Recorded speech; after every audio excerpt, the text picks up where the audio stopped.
All right, let's get right into it. Today, we're going to break down something pretty amazing from the Permissionless Software Foundation. They took on one of the biggest headaches in the blockchain world, those insane infrastructure costs.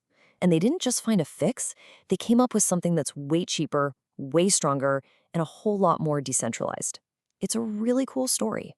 So what if running a blockchain app cost less than your morning coffee? I mean, it sounds a little bit like a fantasy, right? But for so long, one of the biggest things holding back real innovation in crypto hasn't been some complex technical problem. It's just the boring, recurring cost of keeping the thing running. It's the kind of problem that kills amazing projects before they even get off the ground. And this right here, this is the number at the center of our story today, about $50 a month. Now, that's roughly what it costs to run just one single basic service for Bitcoin Cash on a cheap cloud server. You might be thinking, $50, that's not a fortune. But trust me, as we're about to see, that little monthly bill, it's a huge deal. So yeah, let's give it a name, the $50 problem. Because that's what it is. It's not a one-and-done payment. It's this constant drain, this subscription that just never goes away. It's this quiet financial anchor that ends up shaping the entire ecosystem, basically deciding who can afford to innovate and who just gets left behind. Anytime you open up a crypto wallet or use a blockchain app, there's a whole bunch of stuff happening behind the scenes that you never see. We're talking about the back-end infrastructure. This includes things like a full node, which is basically the computer holding the entire history of the blockchain, and indexers, which are like the librarians that make all that data easy to find. And traditionally, all that heavy lifting happens on servers you have to rent from big companies like Amazon Web Services or DigitalOcean. So who really gets hurt by this $50 problem? Well, it's the people we need the most. It's the hobby developers, right? The people messing around in their basements who cook up the most creative, game-changing ideas. It completely prices out motivated folks in developing countries, the very people who could benefit most from censorship-resistant tools. And it's a killer for all those small, community-run projects that are fueled by passion and good ideas, not a giant pile of VC money. Okay, so to really get how they solved this, we need to geek out for a minute and understand the basic architecture. The team behind this, the Permissionless Software Foundation, or PSF for short, they have this really useful model they call the cache stack. Think of it as a blueprint for how all the different software parts of an app connect and talk to each other. And they have a perfect analogy for it. If you're a tech person, you've probably heard of the OSI model for networking, right? It's that 7-layer cake that explains how an email gets from your computer to someone else's. Well, the cache stack is basically the same idea, but it's built specifically for blockchain apps. It just breaks down a complex system into simple, logical layers. So let's quickly run through these 5 layers, from what you see to what you don't. Layer 1, the application layer. That's the app on your phone, the thing you actually touch and interact with. Then you've got the interface library and the API layer, which are kind of the middle managers, translating your actions and connecting the app to the servers. But here's the important part, the bottom 2 layers. The indexer layer, which organizes all that messy blockchain data, and the full node layer, which holds the entire ledger. These 2 are the heavy hitters, the resource hogs, and this is exactly where that $50 a month problem lives.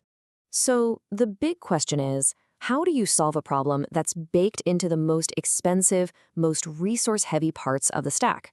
Well, the genius move from the PSF was to not try and replace the stack, but to slide in a clever networking tool that just completely changes the game. And that tool is called IPFS. And this is the key shift right here. The old way, the Web 2 way, is you run the whole shebang on a pricey, centralized cloud server. The expensive bits, the cheap bits, all of it. But this new Web 3 approach, it does something that sounds kind of crazy at first. It takes all that heavy, expensive infrastructure and moves it from a rented server onto a cheap desktop computer in somebody's house. Okay, we have to be super clear about this. IPFS is not another blockchain or a cryptocurrency. It's a networking protocol. Think of it like a potential replacement for HTTP, the thing that powers the web you use every day. And the really magical part for this particular solution is a feature called PubSub. It basically lets computers on the internet form these mesh networks where they can find each other and talk directly, peer-to-peer, without needing a central company in the middle. All right, so we've got this cool tool, IPFS, that lets computers chat directly with each other. But how on earth does that let an app on your phone connect to a full node running on some desktop in a home office halfway across the world? Let's dig into the magic of how this new stack actually works. The whole thing relies on these 2 key pieces of software that work together like a perfect tag team. First, you have the service software. This guy runs on the home desktop, right next to the big, heavy, full-node and indexer. Its only job is to be a gateway, sharing all that blockchain data over the IPFS network. Then you have the consumer software. This one is tiny and runs on a super cheap cloud server. It offers a standard normal API that any app can talk to. But here's the trick. It doesn't do any work itself. It just takes the requests and forwards them over IPFS to its partner running back at the house. But wait a second. This is where you should be thinking, how does that even work? Your home computer isn't just sitting out on the public internet, right? It's tucked away behind your home router, your firewall, all this stuff that's designed to keep people out. So how does that little cloud server find and talk to the computer hiding in someone's house? And this, my friends, is the magic sauce that makes the whole thing possible. IPFS circuit relays. Think of a circuit relay like a mail forwarding service. The computer at home can't receive mail directly, and the cloud server can't send it directly. But what if they both know the address of a public mailbox? The home computer can check the box for mail, and the cloud server can drop mail off. The relay just passes messages between them.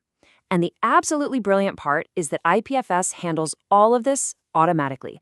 You don't have to configure anything. It just works.